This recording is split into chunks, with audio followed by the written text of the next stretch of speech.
Hi എല്ലാവർക്കും നമസ്കാരം. നമ്മുടെ പുതിയൊരു വ്ളോഗിലേക്ക് എല്ലാവർക്കും സ്വാഗതം. ഇന്നത്തെ വീഡിയോ ഒരു ഈവനിങ് റുട്ടീനാണ് കേട്ടോ. ഈവനിങ് ടു നൈറ്റ് റുട്ടീനാണ്. അപ്പോൾ ഞാൻ കഴിഞ്ഞ വ്ളോഗിലൊക്കെ പറഞ്ഞിട്ടുണ്ടായിരുന്നില്ലേ നമ്മൾ ക്രിസ്മസിന് വേണ്ടിയിട്ട് കുറച്ച് ക്രാഫ്റ്റൊക്കെ വീട്ടിൽ ചെയ്തു എന്ന്. അപ്പോൾ ഞാൻ ഇന്ന് എന്തായാലും ഒരു ക്രിസ്മസ് റീത്തും അതുപോലെ തന്നെ ഒരു സ്റ്റാറിൻ്റെയും കൂടി ക്രാഫ്റ്റ് കാണിക്കാം. അപ്പോൾ ഞാനിത് യൂട്യൂബിൽ നോക്കി തന്നെ കേട്ടോ പഠിച്ചത്. അപ്പോൾ ഞാനിത് ബുക്ക് പേപ്പറിലാണ് ചെയ്യുന്നത്. അപ്പോൾ അതിന് വേണ്ടിയിട്ട് ബുക്കിലെ പേപ്പേഴ്സ് കീറി എടുത്തിട്ടുണ്ട്. 5 അല്ലെങ്കിൽ 6 നമുക്ക് ആവശ്യമായിട്ട് വരും. ഞാനിപ്പോൾ ഒരു 6 പേപ്പറാണ് എടുത്തിട്ടുള്ളത്. അപ്പോൾ നമ്മുടെ ബുക്കിൽ നിന്ന് വലിച്ച് കീറുന്ന പേപ്പർ കുറച്ച് ലെങ്ത് ഉള്ളത് കൊണ്ട് അതിനൊന്ന് സ്ക്വയർ ഷേപ്പ് ആക്കാൻ വേണ്ടിയിട്ട് ഒന്ന് ജസ്റ്റ് കോണായിട്ട് മടക്കി ഇതുപോലെ ഒന്ന് കട്ട് ചെയ്തെടുക്കുമ്പോഴത്തേക്കും കറക്റ്റ് സ്ക്വയർ ഷേപ്പിൽ കിട്ടും. അപ്പോൾ നമ്മൾ ഓൾറെഡി ഒരു മടക്ക് ഒരു ഫോൾഡ് നമ്മൾ ചെയ്ത കാരണം കൊണ്ട് ആ സ്ക്വയർ ഷേപ്പിനുള്ളിൽ ഒരു ഈ ഒരു ഫോൾഡ് നമുക്ക് കാണാൻ പറ്റും.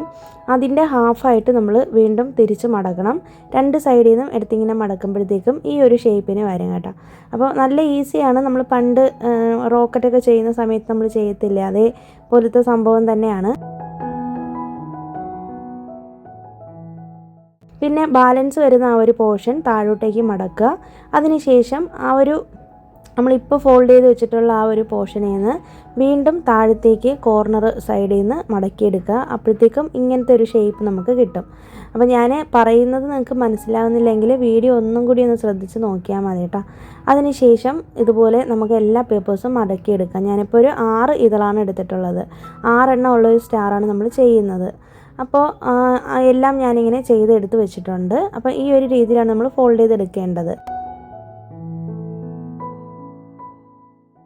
പിന്നെ അത് കഴിഞ്ഞിട്ട് നമുക്കിതൊന്ന് ഫെവിക്കോൾ വെച്ചിട്ടൊന്ന് ഒട്ടിച്ചെടുക്കാം. നല്ല ഈസിയാണ് കേട്ടോ. നമ്മളിപ്പോൾ ചെയ്ത് എടുക്കുന്ന ആദ്യമായിട്ടൊക്കെ ചെയ്യുമ്പോഴത്തേക്കും കുറച്ച് ടഫായിട്ട് തോന്നുമെങ്കിലും പക്ഷേ ഇത് നല്ല ഈസി ആയിട്ടുള്ളൊരു കാര്യമാണ്. എനിക്കൊട്ടും സ്റ്റാർ ഉണ്ടാക്കാൻ അറിയാത്തുള്ള ഒരാളായിരുന്നു. പക്ഷേ ഞാൻ ഈ ഒരു യൂട്യൂബിൽ ഈ ഒരു വീഡിയോ എൻ്റെ ഫ്രണ്ട് സൂര്യയാണ് എനിക്ക് അയച്ചു തന്നത്. അവൾ അയച്ചു തന്നിട്ടുള്ള ആ വീഡിയോ നോക്കിയിട്ട് ഞാൻ ചെയ്തപ്പോഴത്തേക്കും കറക്റ്റായിട്ട് തന്നെ വന്നിട്ടുണ്ട്. ഇനി നമ്മൾ നേരത്തെ മടക്കി വെച്ചിട്ടുണ്ടായിരുന്ന ആ ഒരു പോർഷൻ ഉണ്ടല്ലോ, അത് രണ്ടും കൂടി യോജിപ്പിച്ച് ഇതുപോലെ ഫെവിക്കോൾ വെച്ചിട്ടൊന്ന് നമുക്ക് ഒട്ടിച്ചെടുക്കാം. അതുപോലെ എല്ലാ ലീഫും നമുക്കങ്ങനെ ചെയ്തെടുക്കാം.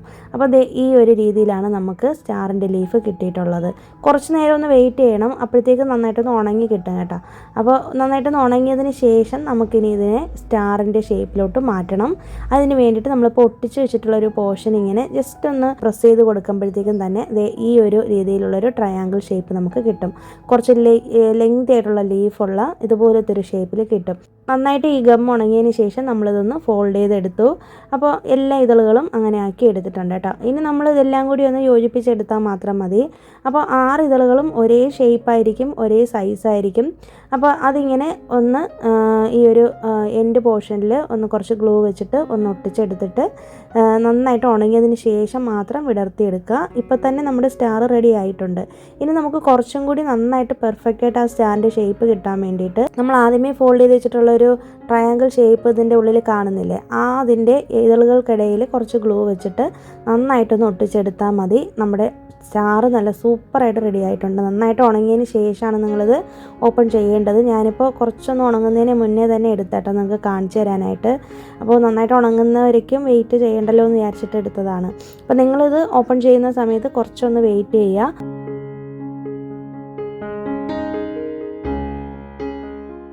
നമ്മളിങ്ങനെ വിടർത്തിയെടുക്കുമ്പോഴത്തേക്ക് നമുക്ക് 2 പോർഷൻ ഇങ്ങനെ ഒട്ടിക്കാത്തൊരു പോർഷൻ ഉണ്ടല്ലോ, അവിടെ നന്നായിട്ട് 2 സൈഡിലും ഗ്ലൂ വെച്ച് കൊടുത്തിട്ട് എന്തെങ്കിലും ഒരു ത്രെഡ് ഇങ്ങനെ മടക്കി വെച്ചതിന് ശേഷം ഇതിൻ്റെ ഉള്ളിലേക്ക് വെച്ചിട്ട് പ്രസ് ചെയ്ത് ഒരു 10 മിനിറ്റെങ്കിലും ഒന്ന് പിടിച്ചുകൊണ്ട് നിൽക്കുക. അതിന് ശേഷം ഒന്ന് നന്നായിട്ട് ഉണക്കിയെടുക്കുക.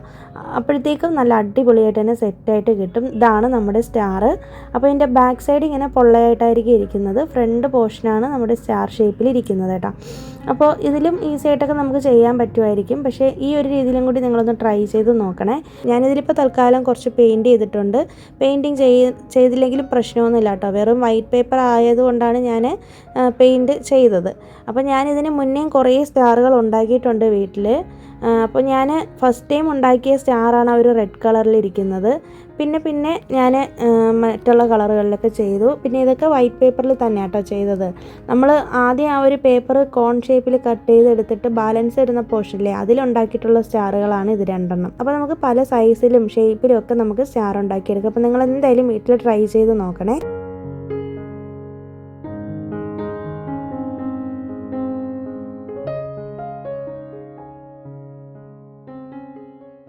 പിന്നെ അത് കഴിഞ്ഞിട്ട് ഞാൻ ഒരു റീത്ത് ചെയ്യാൻ വേണ്ടിയിട്ട് ട്രൈ ചെയ്ത് നോക്കുന്നതാണ്.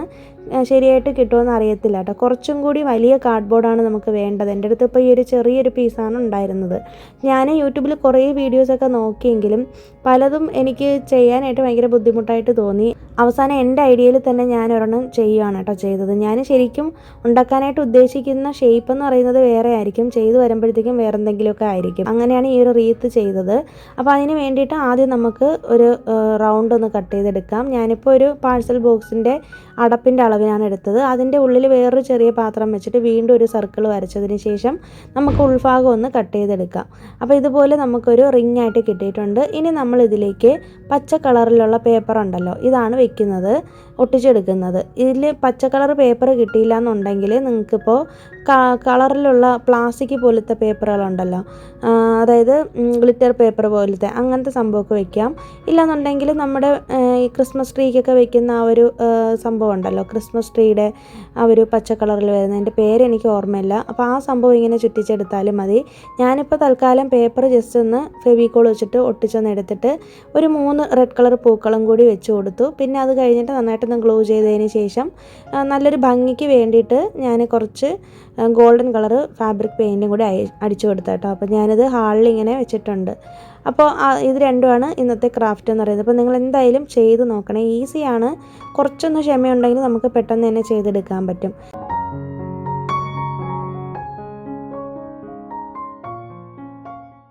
പിന്നെ ഇന്ന് ഹസ്ബൻഡ് ഓഫീസിൽ പോകുന്ന ദിവസമാണ്. അപ്പോൾ ഉച്ചയ്ക്ക് ശേഷം എനിക്ക് ചപ്പാത്തി ഉണ്ടാക്കണം. അപ്പോൾ ആമി സ്കൂൾ വിട്ട് വന്നിട്ടില്ല. ആമി വരുന്നതിന് മുന്നേ തന്നെ ഞാൻ ചപ്പാത്തിയൊക്കെ ഉണ്ടാക്കി വയ്ക്കാമെന്ന് വിചാരിക്കുന്നുണ്ട് കേട്ടോ. അപ്പോൾ അതിന് വേണ്ടിയിട്ട് മാവൊന്ന് കുഴച്ച് വെച്ചിട്ടുണ്ട്. അപ്പോൾ ഞാൻ കുറച്ച് നെയ്യും അതുപോലെ തന്നെ സൺഫ്ലവർ ഓയിലും കൂടിയൊക്കെ ഒഴിച്ചിട്ടാണ് ചപ്പാത്തിക്ക് മാവ് കുഴച്ചിട്ടുള്ളത്. കുറേ നേരം ഒന്ന് അടിച്ചെടുക്കുമ്പോഴത്തേക്കാണ് നന്നായിട്ട് സോഫ്റ്റായിട്ട് കിട്ടുള്ളൂ ചപ്പാത്തി. പിന്നെ ഇന്ന് ഞാൻ എഗ് ബുർജിയാണ് വെക്കാനായിട്ട് പോകുന്നത് ചപ്പാത്തിയുടെ കൂടെ. ഇപ്പം ഞാൻ അതിൻ്റെ റെസിപ്പിയും കൂടി ഒന്ന് നിങ്ങൾക്ക് ഷെയർ ചെയ്യാം. പലർക്കും അറിയാമായിരിക്കും, എന്നാലും ഞാൻ ചെയ്യുന്നൊരു വിധം കൂടി കാണിച്ചു തരാം.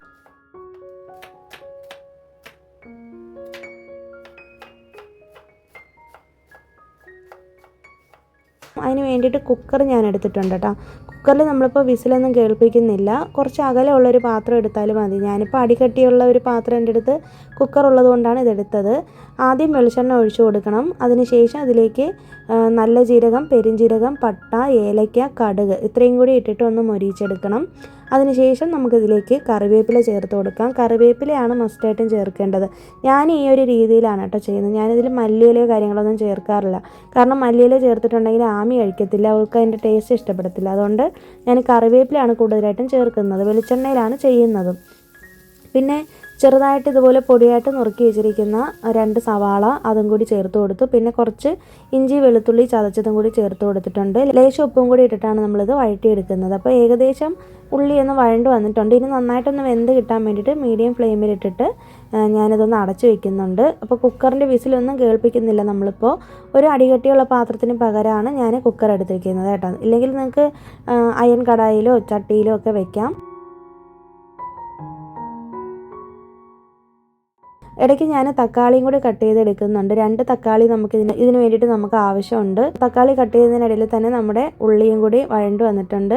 ഇനി ഇതിലേക്ക് പൊടികൾ ചേർത്ത് കൊടുക്കുന്നുണ്ട്. 1 നുള്ളു മഞ്ഞൾപ്പൊടി, 1 ടീസ്പൂണോളം മുളക് പൊടി, 2 ടീസ്പൂണോളം മല്ലിപ്പൊടി, 1/2 ടീസ്പൂണോളം കുരുമുളക് പൊടി, ഇത്രയാണ് ചേർത്ത് കൊടുക്കുന്നത്.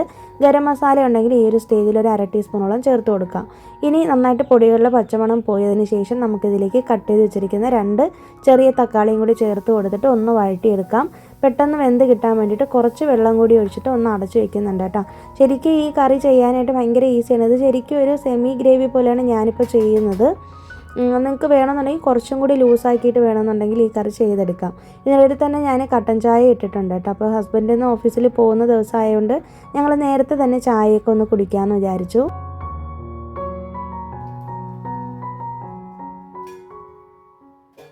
അങ്ങനെ ചായയൊക്കെ ഒന്ന് ഒഴിച്ചെടുക്കുന്നതിനിടയിൽ തന്നെ നമ്മുടെ ഈ സവോളയുടെ കൂട്ടൊക്കെ നന്നായിട്ട് വെന്ത് വന്നിട്ടുണ്ട്, പച്ചമണമൊക്കെ പോയി കിട്ടിയിട്ടുണ്ട്. നമ്മളിതിലേക്ക് 3 മുട്ടയാണ് ചേർത്ത് കൊടുക്കുന്നത്. ഞങ്ങളിപ്പോൾ 3 പേരുള്ളൊരു ഫാമിലിക്ക് കറക്റ്റ് ആയിരിക്കും ഈ ഒരു അളവ്. അപ്പോൾ 3 മുട്ട ഇതുപോലെ ഇതിലേക്ക് ചേർത്ത് കൊടുത്തിട്ട് നന്നായിട്ടൊന്ന് ഒരു ലോ ഫ്ലെയിമിലിട്ടിട്ട് നന്നായിട്ടൊന്ന് ചിക്കി എടുക്കണം. ഇത് ലോ ഫ്ലെയിമിലിട്ടിട്ടാണ് ഇനി മുട്ട ചേർത്തതിന് ശേഷം ചെയ്യേണ്ടത് കേട്ടോ, ഇല്ലെങ്കിൽ പെട്ടെന്ന് അടിക്ക് പിടിച്ച് പോവും. നന്നായിട്ട് ഇങ്ങനെ മൊരിയിച്ചെടുക്കുക. അപ്പോൾ ഇതിനകത്ത് വേണമെന്നുണ്ടെങ്കിൽ കുറച്ച് തേങ്ങാപ്പാലോ അല്ലെങ്കിൽ വെള്ളമൊക്കെ ഒഴിച്ചു കൊടുക്കുകയാണെങ്കിൽ കുറച്ചൊന്ന് ഗ്രേവി ആയിട്ടിരിക്കും. ഞാനിപ്പോൾ കുറച്ചൊന്ന് തിക്കായിട്ടാണ് ചെയ്തേക്കുന്നത്. ഇതിനിടയിൽ തന്നെ ഞാൻ ചപ്പാത്തി ഉണ്ടാക്കാൻ വേണ്ടിയിട്ട് ദോശക്കല്ലൊക്കെ എടുത്ത് അടുപ്പത്ത് വെച്ചിട്ടുണ്ട്. ഈ ഒരു ടൈം എന്ന് പറയുന്നത് ഭയങ്കര ഫാസ്റ്റായിട്ടാണ് ഞാൻ ജോലികൾ ചെയ്യുന്നത്. കാരണം എന്ന് വെച്ചിട്ടുണ്ടെങ്കിൽ ആമി സ്കൂൾ വിട്ട് വരുന്ന സമയമാണ്, ഹസ്ബൻഡിന് 5 മണിക്ക് ഓഫീസിൽ പോകണം. അപ്പോൾ ഈ ഒരു ടൈമിൽ ചപ്പാത്തി ഉണ്ടാക്കി കറിയൊക്കെ ഉണ്ടാക്കി എല്ലാം റെഡിയാക്കി വെക്കണം. പിന്നെ ഇത് കഴിഞ്ഞിട്ടുണ്ടെങ്കിലുണ്ടല്ലോ, ഈ ഒരു മണിക്കൂർ കഴിഞ്ഞിട്ടുണ്ടെങ്കിൽ ഒന്ന് ഫ്രീ ആണ്. ഒരു 3 മണിക്ക് 4 മണിക്കൊക്കെ ഞാൻ കിച്ചണിൽ കയറുന്നതാണ് ഈവനിങ് ടൈമിൽ. അപ്പോൾ ഒരു 5-5:30 ആകുമ്പോഴത്തേക്ക് എനിക്ക് ഇവിടെ നിന്ന് പുറത്തേക്ക് വരാൻ പറ്റും. പിന്നെ ഞാൻ കിച്ചണിൽ വരത്തില്ല കേട്ടോ. നൈറ്റ് ഭക്ഷണം കഴിച്ചതിന് ശേഷം പാത്രം കഴുകാൻ വേണ്ടിയിട്ട് മാത്രമാണ് കിച്ചണിലേക്ക് കയറുള്ളൂ. അപ്പോൾ 3 ചപ്പാത്തി ഹസ്ബൻഡിന് വേണ്ടിയിട്ട് ഉണ്ടാക്കിയിട്ടുണ്ട്. ഞങ്ങൾ ഇനിയിപ്പോൾ കഴിക്കുന്ന സമയത്ത് ഉണ്ടാക്കി കഴിക്കും രാത്രി ആകുമ്പോൾ. അപ്പോൾ നമ്മൾ ഓൾറെഡി കറിയൊക്കെ വെച്ചിട്ടുണ്ടായിരുന്നു. അപ്പോൾ എല്ലാം പാക്ക് ചെയ്ത് എടുത്തിട്ടുണ്ട്.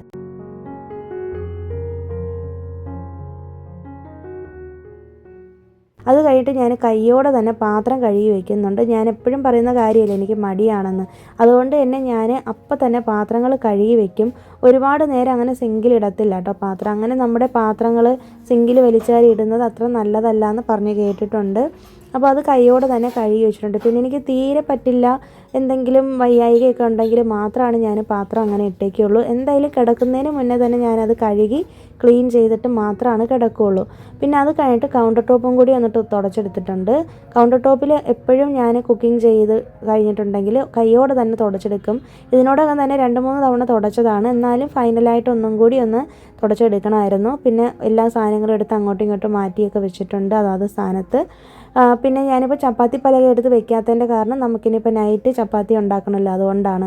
ഇതിനിടയിൽ ഞാൻ അരി ഉഴുന്നും വെള്ളത്തിലിട്ടിട്ടുണ്ടായിരുന്നു കേട്ടോ. അപ്പോൾ അതൊക്കെ ഒന്ന് അരച്ചെടുക്കണം. അപ്പോൾ ഇതിനിടയിൽ ഞാൻ ഹസ്ബൻഡിനും മോൾക്കും ചായ കൊണ്ടുവന്ന് കൊടുത്തിട്ടുണ്ട്. അപ്പോൾ ഞാൻ കുറച്ച് ചായ തണുത്തതിന് ശേഷം കുടിക്കാമെന്ന് വിചാരിച്ചു. ഇടയ്ക്കിടയ്ക്ക് ഇവിടെ കറണ്ട് പോയിക്കൊണ്ടിരിക്കുന്ന കാരണം കൊണ്ട് ഞാൻ എന്തായാലും അരി ഉഴുന്നും കൂടി നേരത്തെ ഒന്ന് അരച്ച് വെക്കാമെന്ന് വിചാരിച്ചു. ഇപ്പം തന്നെ മണി ഏകദേശം 5 ആയിട്ടുണ്ട്. അതുകൊണ്ട് നേരത്തെ തന്നെ അരച്ച് വെക്കാമെന്ന് വിചാരിച്ചേട്ടോ. രാവിലെ നമ്മൾ വെള്ളത്തിലിട്ടിരുന്നതാണ് ഉഴുന്നും അരിയൊക്കെ. ഞാൻ ടിഫിൻ റൈസാണ് ദോശമാവിന് എടുക്കുന്നത്. അതുപോലെ തന്നെ ഉഴുന്ന് 1 ഗ്ലാസ് എടുക്കും. ടിഫിൻ റൈസ് ഒരു 2.25 ഗ്ലാസ്സാണ് എടുക്കുന്നത്. കുറച്ച് ഉലുവയും കൂടെ ഇട്ടിട്ടാണ് കുതിർത്താനായിട്ട് വെച്ചിട്ടുണ്ടായിരുന്നത്. അരിയിലാണ് ഞാൻ ഉലുവയിട്ട് വയ്ക്കുന്നത്. പിന്നെ അരയ്ക്കുന്ന സമയമാകുമ്പോഴത്തേക്കും കുറച്ച് ചോറും കൂടി ഇട്ടിട്ടാണ് അരച്ചെടുക്കുന്നത്. 2 സ്റ്റെപ്പായിട്ട് അരി അരച്ചെടുക്കും. ഉഴുന്ന് ആദ്യമേ തന്നെ അരച്ചെടുക്കും. ഉഴുന്നൊരല്പം കട്ടിക്കാണ് അരച്ചെടുക്കുന്നത്. ഈ മാവ് മൊത്തത്തിൽ കുറച്ചൊന്ന് കട്ടിക്കാണ് അരച്ചെടുക്കുന്നത്.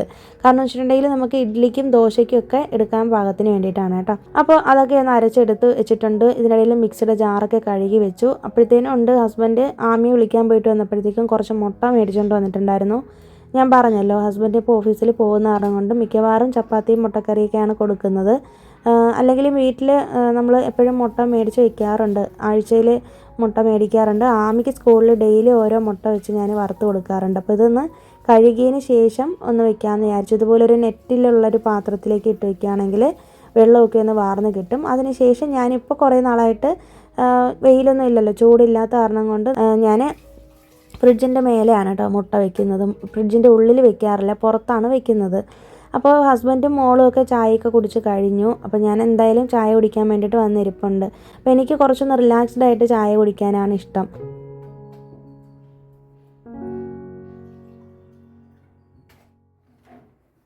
അപ്പോൾ ഞാൻ ഒരുപാട് അങ്ങോട്ട് ജോലികളൊക്കെ ചെയ്യുന്നതിൻ്റെ ഇടയിലൊന്നും ഇരുന്ന് ചായ കുടിക്കാറില്ല. ചായയല്ല, കട്ടൻ ചായയാണ് കേട്ടോ ഇട്ടേക്കുന്നത്. അപ്പോൾ ആമി എനിക്ക് കഴിക്കാൻ വേണ്ടിയിട്ട് കുറച്ച് പലഹാരമൊക്കെ എടുത്തുകൊണ്ട് വന്നതാണ്. അപ്പം ഞാൻ പറഞ്ഞതാണ് അതിനകത്ത് ഉറുമ്പിൻ്റെയൊക്കെ ശല്യമുണ്ട്, ഇപ്പോൾ വേണ്ട, എനിക്ക് കഴിക്കാൻ വേണ്ട എന്നൊക്കെ പറഞ്ഞിട്ട് അങ്ങനെ അവളോട് പറഞ്ഞു. അപ്പോഴത്തേക്കും ഹസ്ബൻഡിൻ്റെ ഓഫീസിലേക്ക് ക്യാബ് വന്നിട്ടുണ്ട്. 5:30ക്കാണ് വണ്ടി വരുന്നത്. അങ്ങനെ ഹസ്ബൻഡ് പോയിട്ടുണ്ട് കേട്ടോ. അപ്പോൾ ഹസ്ബൻഡ് പോയതിൻ്റെ പുറകെ തന്നെ ഞാൻ വന്നിട്ട് ബാക്കി പണികളും കൂടി ചെയ്യാമെന്ന് വിചാരിച്ചു. ഇനിയിപ്പോൾ എനിക്ക് കുറച്ച് തുണികളും കൂടി മടക്കി വയ്ക്കാനുണ്ട്. ഇതിനിടയിൽ തന്നെ നാട്ടിൽ നിന്ന് അമ്മ ഫോൺ ചെയ്തു. അമ്മയോട് ഞാൻ സംസാരിക്കുന്നുണ്ട്. അപ്പോൾ എൻ്റെ ടോപ്പിൽ ഒരു പോക്കറ്റ് ഉണ്ട് കേട്ടോ. ചെറിയൊരു പോക്കറ്റിലിട്ടിട്ടാണ് ഞാൻ ഫോണിൽ അമ്മയോട് സംസാരിക്കുന്നത്. അങ്ങനെ അമ്മയോട് സംസാരിച്ച് ജോലികളൊക്കെ ചെയ്തത് അറിഞ്ഞില്ല. പിന്നെ അത് കഴിഞ്ഞിട്ട് വൈകുന്നേരം വൈകുന്നേരം ആയപ്പോഴത്തേക്കും ഞാൻ വിളക്കൊക്കെ ഒന്ന് വെച്ചതിന് ശേഷം ആമി ഒന്ന് പഠിപ്പിക്കാമെന്ന് വിചാരിച്ചിട്ട് ഇരിക്കുന്നുണ്ട്. ഏറ്റവും വലിയൊരു ടാസ്ക്കാണ് മക്കളെ പഠിപ്പിക്കുക എന്നുള്ളത്. എനിക്ക് തോന്നുന്നത് അമ്മമാർക്ക് എല്ലാവർക്കും ഇത് കണക്ട് ചെയ്യാൻ പറ്റുമെന്നാണ്. കാരണം എന്ന് വെച്ചിട്ടുണ്ടെങ്കിൽ പ്രത്യേകിച്ച് ഈ ഒരു ഏജ് എന്ന് പറയുമ്പോഴത്തേക്കും നമ്മൾ പറഞ്ഞാൽ ഉടനെ ഒന്നും അവർ എഴുതുക അല്ലെങ്കിൽ വായിക്കുകയൊന്നും ചെയ്യത്തില്ല കേട്ടോ. കുറച്ചൊക്കെ ഒന്ന് അവർ കളിച്ചും ചിരിച്ചും കുറേ കാര്യങ്ങളൊക്കെ പറഞ്ഞും ഒക്കെയാണ്. ആമി അങ്ങനെയാണ്. പിന്നെ എനിക്ക് മറ്റുള്ള കുട്ടികൾ എങ്ങനെയാണെന്ന് അറിയത്തില്ല കേട്ടോ. ഇതിനിടയിൽ സ്കൂളിൽ കുറേ വിശേഷങ്ങൾ പറയും, പിന്നെ കുറേ പരാതികളും പരിഭവം പറച്ചിലും ഒക്കെയാണ്. സ്കൂൾ വിട്ട് വന്ന് കഴിഞ്ഞാലും കുറച്ച് നേരം അതൊക്കെ പറയും. പിന്നെ അത് കഴിഞ്ഞിട്ട് പഠിക്കാനിരിക്കുന്ന സമയവും അങ്ങനെ ഇവളെ പഠിപ്പിക്കാനായിട്ട് 2-3 മണിക്കൂർ എടുക്കാറുണ്ട്. ഒരു 7 മണി തൊട്ട് 9:30-10 മണി വരെയൊക്കെയാണ് പഠിപ്പിക്കുന്നത്. അപ്പോൾ ഇതിനിടയിൽ തന്നെ ഞങ്ങൾ 8:30 ആയപ്പോഴത്തേക്കും പോയിട്ട് ഭക്ഷണം കഴിച്ചു കേട്ടോ. ഭക്ഷണം കഴിച്ചതിന് ശേഷം വന്നിട്ടാണ് ബാലൻസ് പഠിപ്പിക്കുന്നത്. അപ്പോൾ നമ്മുടെ ക്രിസ്മസ് ട്രീ ഈ ഒരു ലുക്കിലാണ് ഇരിക്കുന്നത്. എല്ലാ സ്റ്റാറും ഞാൻ ഇതിൽ തന്നെ കൊണ്ടുവന്ന് തൂക്കിയിട്ടിട്ടുണ്ട്. നമ്മൾ ഈവനിങ് ചെയ്തിട്ടുണ്ടായിരുന്ന ഒരു വെള്ള സ്റ്റാറില്ലേ, ആ സ്റ്റാർ ഞാൻ ഈ ഒരു നമ്മുടെ കർട്ടനിലേക്ക് ഇട്ടിട്ടുണ്ട് കേട്ടോ. പിന്നെ നമ്മുടെ റീത്തും കൂടി എടുത്ത് ഷോക്കേസിൽ വെച്ചിട്ടുണ്ട്. നമ്മൾ സ്വന്തമായിട്ട് കൈകൊണ്ട് ചെയ്യുന്ന കാര്യങ്ങൾ വീടിനുള്ളിൽ എവിടെയെങ്കിലുമൊക്കെ ഇങ്ങനെ വെച്ചേക്കുമ്പോൾ കിട്ടുന്നൊരു സന്തോഷം അത് വേറൊന്ന് തന്നെയാണല്ലേ. കാരണം നമ്മൾ തന്നെ ഉണ്ടാക്കിയിട്ട് നമ്മളത് കാണുമ്പോൾ കിട്ടുന്നൊരു സന്തോഷം അത് പറഞ്ഞറിയിക്കാൻ പറ്റത്തില്ല കേട്ടോ. അപ്പം നിങ്ങളും ഫ്രീ ടൈമൊക്കെ കിട്ടുമ്പോൾ ഇതൊക്കെ ഒന്ന് ട്രൈ ചെയ്ത് നോക്കണേ. അപ്പം ഞാൻ ഉണ്ടാക്കിയതുകൊണ്ട് പറയുന്നതല്ല, എനിക്ക് ഈ സംഭവമൊക്കെ ഭയങ്കരമായിട്ട് ഇഷ്ടപ്പെട്ടു കേട്ടോ. ഞാൻ സ്വന്തമായിട്ട് ഉണ്ടാക്കിയിട്ട് എന്നെ തന്നെ ഞാൻ പുകഴ്ത്തുന്നത് ശരിയല്ലല്ലോ. പക്ഷേ നിങ്ങൾക്ക് എങ്ങനെയാണ്, ഇഷ്ടപ്പെട്ടോ ഇല്ലയോ എന്നുള്ളതൊന്ന് കമൻറ്റ് ചെയ്തേക്കണേ. കാരണം സ്റ്റാറൊക്കെ ഉണ്ടാക്കാനായിട്ട് എനിക്ക് കുഞ്ഞിലേ ഭയങ്കര ആഗ്രഹമായിരുന്നു. എന്നെക്കൊണ്ട് ഒരിക്കലും പറ്റില്ല എന്നും കൂടി വിചാരിച്ച കാര്യമാണ് കേട്ടോ. അപ്പോൾ ഇത്രയും വർഷം എടുത്തു ഞാനിത് പഠിക്കാൻ വേണ്ടിയിട്ട്. ഇത് ചെറിയൊരു കാര്യമാണെങ്കിൽ പോലും ഇതിൽ നിന്ന് എനിക്ക് കിട്ടുന്നൊരു സന്തോഷം എന്ന് പറയുന്നത് വളരെ വലുതാണ്. അപ്പോൾ നിങ്ങളെക്കൊണ്ടും പറ്റാത്തതായിട്ട് ഒന്നും തന്നെ ഇല്ല കേട്ടോ. നമ്മളെക്കൊണ്ട് നമ്മൾ മനസ്സ് വെച്ചാൽ നടക്കാത്തതായിട്ട് ഒരു കാര്യം ഇല്ല എന്നുള്ളതാണ് ഞാൻ മനസ്സിലാക്കിയൊരു കാര്യം എന്ന് പറയുന്നത്. അപ്പോൾ നിങ്ങൾക്കും ഇതുപോലെ ക്രാഫ്റ്റൊക്കെ ചെയ്യാൻ ഇഷ്ടമുണ്ടെങ്കിൽ തീർച്ചയായിട്ടും ഒന്ന് ട്രൈ ചെയ്ത് നോക്കണേ. അപ്പോൾ പുതിയൊരു വീഡിയോ ആയിട്ട് നമുക്കിനി വീണ്ടും കാണാം. അതുവരേക്കും എല്ലാവർക്കും ബൈ. Thanks for watching.